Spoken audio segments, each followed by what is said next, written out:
Hello ladies and gentlemen, Loadout here, and today I want to talk about something that I've received a ton of questions about, and that's whether or not you can play Marathon casually or even as a solo, and yes, to both of those questions. A lot of people seem kind of put off by Marathon because they feel like you have to play in a squad of 3 with mics and 2 of your best friends, that there's really no way to play solo or you're just going to get ran over. And like, what's the point of even doing that? What's the point of playing the game if you're not going to extract with all the best loot? And while, yeah, that is part of the fun, Marathon does offer a level of casualness that I think a lot of people are overlooking or not appreciating. And we're going to talk about that in this video, along with a little casual and solo guide that I've put together. I will leave chapters and stuff like that in the description, so if there's only one thing you want to watch or listen to, you'll be able to skip forward to that. And before we get into the actual video, I just want to say thank you for all the support on the channel. We are past 20,000 subs, I think right now while I'm recording this. It's 20,300. I'm trying to hit 26,200 by the end of this year, and you guys can help. I know a ton of you watch the videos, you comment, you like the videos and stuff like that. You're just not subbed, so maybe you could help me out and get me to that goal. If you enjoyed this video and it helps you, make sure you leave a like. Let's get into it.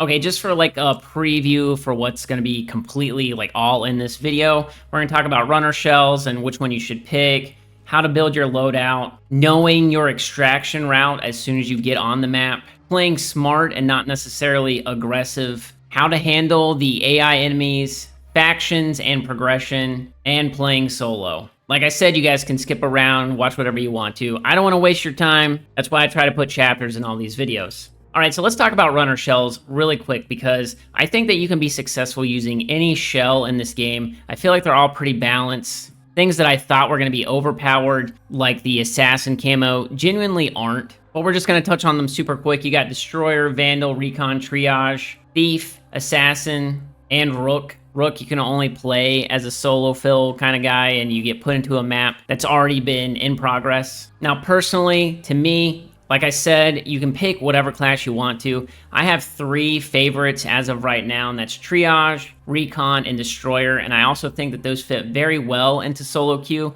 We'll talk about it more in that section, but again, if this is a casual type of game, you don't want to worry about like a ton of different stuff like meds and stuff, I'm going to be straight up and say play Triage. The fact that you get a little drone that can heal you and your shields, I genuinely think it's almost broken good for new players. I think one of the hardest things for new players to manage is consumables. That's medkits, shield patches. They're limited, they're expensive, and you will burn through them too fast or just forget to use them at the right moment. And Triage basically takes the entire stress off the table. You throw your med drone out, it latches onto you or a teammate, and it automatically restores their health and recharges their shields. Now, if you're playing solo, that's huge. If you're playing with a team of randoms, like no communication, you're still able to help them and be the backbone of the team. One Triage player keeping 3 people topped up on shields and health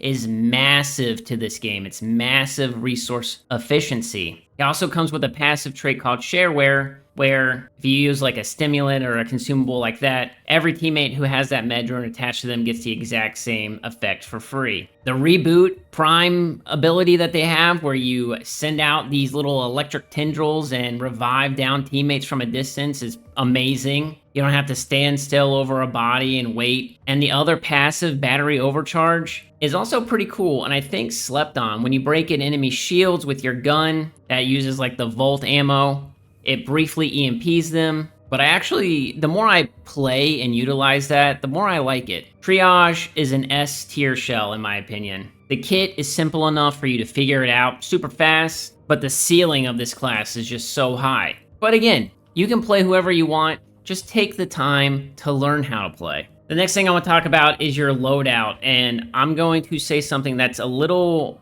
maybe contradictory to what a lot of people say, and that's really don't overthink it, especially in the beginning. There's a deep build system. There are mod slots for weapons, body implants, core upgrades. There's so much that goes into this game. But one thing I want to stress is that you're going to die. I think that's an important mindset to have for new players.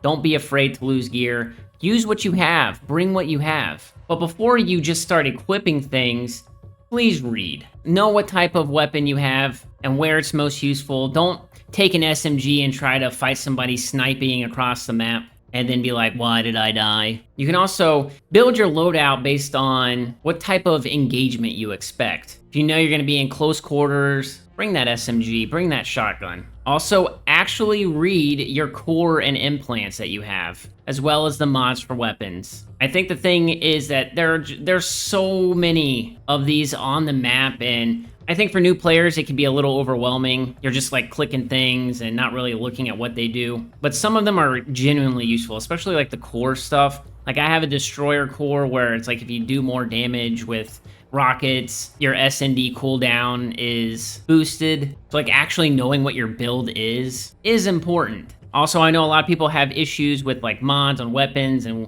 what can use what. And a little secret I'm gonna let you guys in on, if you hover over a weapon in like the loadout screen or whatever, you right click it or whatever that functionality is on a controller, you come up with inspect, you click inspect, and then you can go down to the mods and it'll show you every mod for like each category that's on that weapon and what you can equip. Super helpful. You just have to take the time to read. I promise you, it's not hard. Now, all that being said, there are a few ground rules for like a casual loadout, and that's always bring enough ammo to survive like 2 to 3 fights, because there's not a ton of ammo on the map, and running out in the middle of the map, whether it's from PvP fights or from you fighting the AI, that's a death sentence. And to go along with that, you don't have to buy ammo and heals directly from the armory with credits. You can instead barter at the shops using unstable items or enhanced salvage, diodes and lead, biomass. You're trading loot that you'd likely drop anyway for supplies that would cost a fortune. This keeps your credits for upgrades where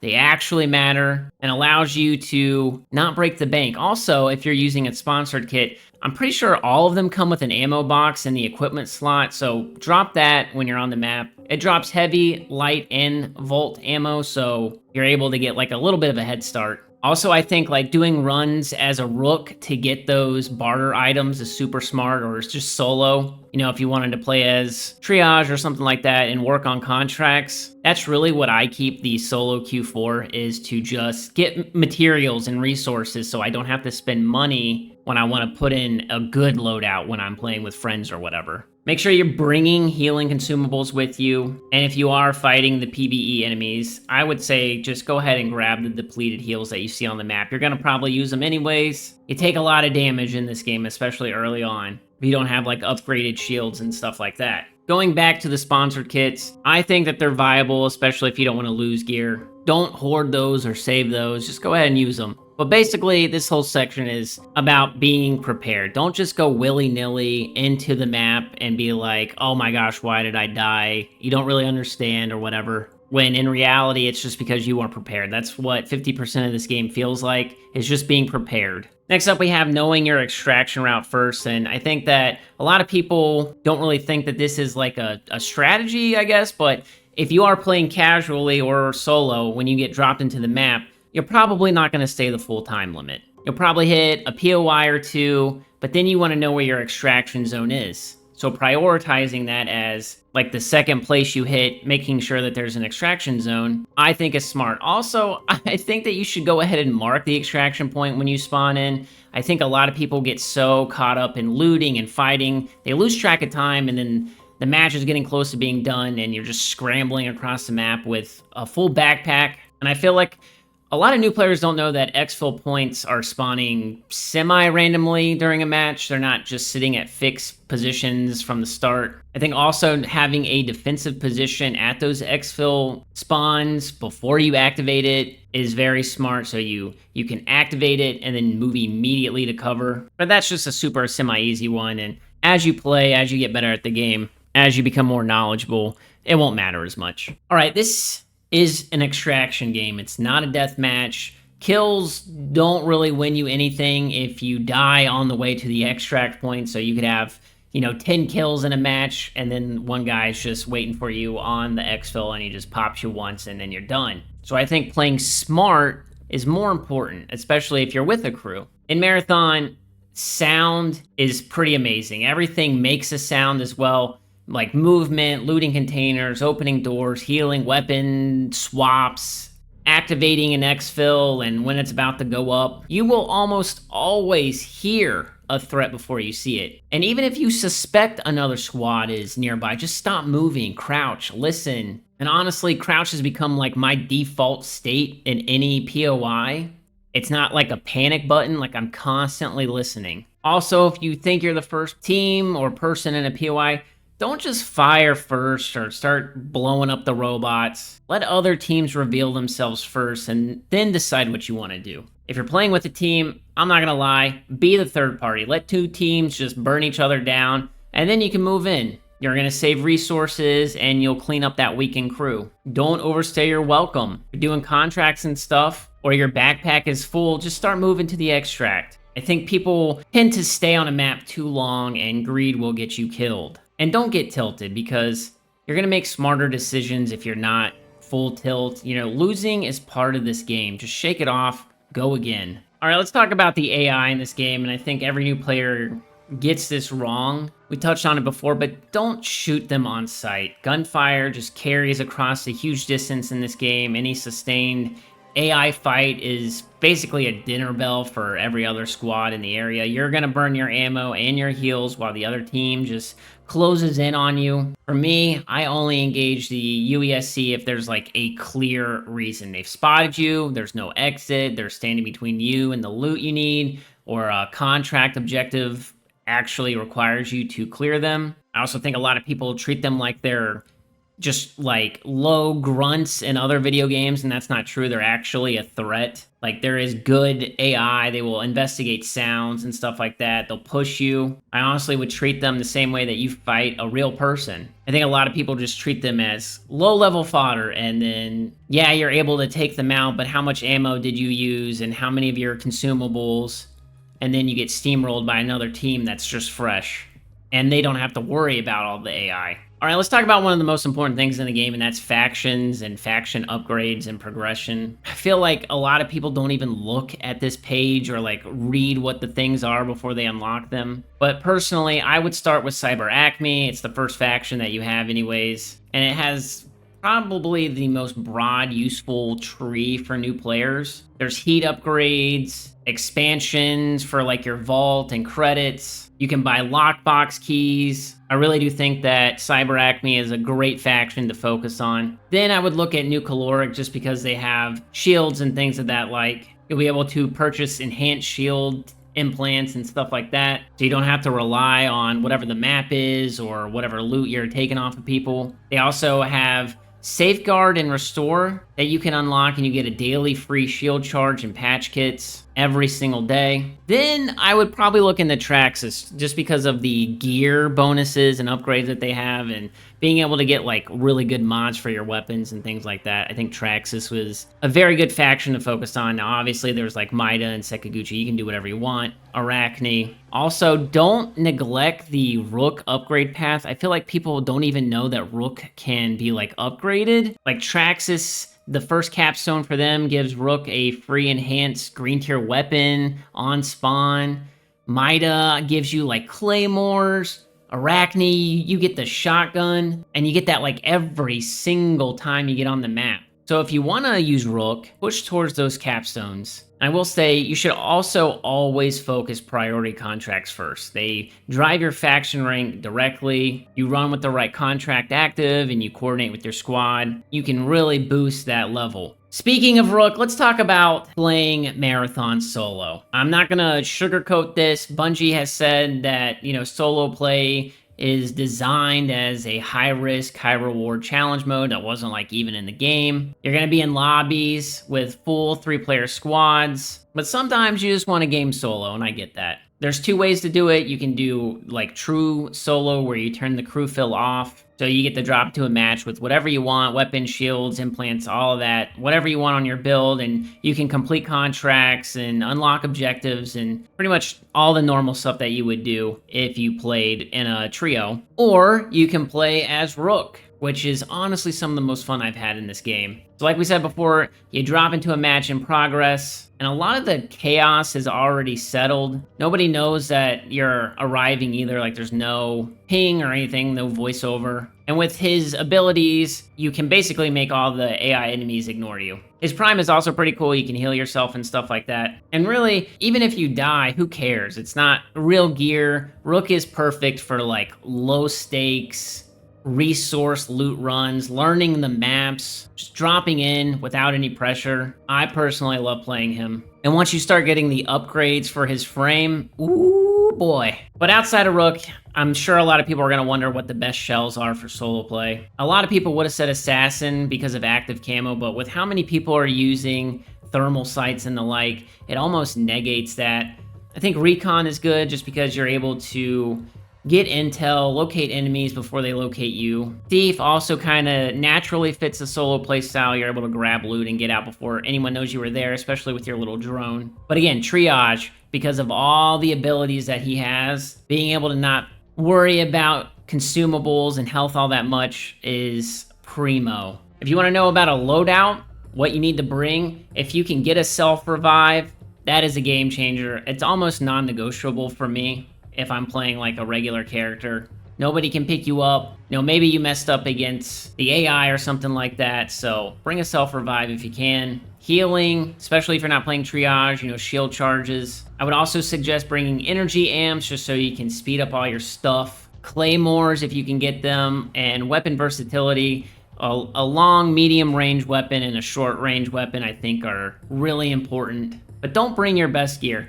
The lobbies are sweaty, the risk is high, so bring solid gear, but not your irreplaceable gear. I also think you have to have a certain mentality when playing solo. I've seen a lot of people describe it as a stealth horror game, and again, you just kind of need to set yourself up for that. I think going in with a purpose also helps, having an objective before you get into the map. That's where doing contracts and stuff I think are important, because even if you die, if you're able to complete the contract objective, it still counts. You're still making progress. So again, you're not as worried about dying, especially if you're getting things done. To me, that's really a huge aspect of playing the game casually. Spawn in with a sponsored kit, go get a contract objective done, get blasted by some enemies, no sweat off your back. But we were talking about how it's kind of like a horror stealth game. Stay off the radar, don't fire first, don't make noise, don't just run around. Also, watch out for stray rooks. You just have no idea how they're gonna play or anything. If you have prox chat, you know, maybe try to talk to them, but just be careful. I would also say that you need to use verticality, angles, using those things to your advantage. The trio knows you're by yourself and they're just gonna rush you and you have those claymores, just laugh at them when they bust through a door and die. But knowing when to run is also super important. The mindset, you know, for Rook is kind of the same, but you're using Rook to learn maps and get comfortable, build up some base gear, getting materials, there's no risk. So I know a lot of people think the big turnoff with Rook is that you can't do contracts, and I understand that, but being able to spawn into the map halfway through when teams have already taken each other out, there's just loot everywhere, you're able to get materials and stuff for future runs on your real characters, I think is important. And that's pretty much everything. That's how I would play Marathon casually, either with a crew or solo, and how to survive. The biggest thing I want you guys to take away is don't be so precious about your gear. Play the objectives that you have in your contracts and just know when to run. I do believe that Marathon rewards patience and smart play way more than it rewards just being the most aggressive person in the lobby. And while yes, it does take a little bit of a mind shift to realize that you can play it casually, or I guess quote unquote for fun, you just have to be okay with dying. And if you're not going into a map with your gold weapons and stuff like that, then that's fine. But that's going to do it for the video, ladies and gentlemen. I hope you enjoyed. If you did, leave a like down below. If you're new to the channel, make sure you subscribe, and I will catch you in the next one. Peace!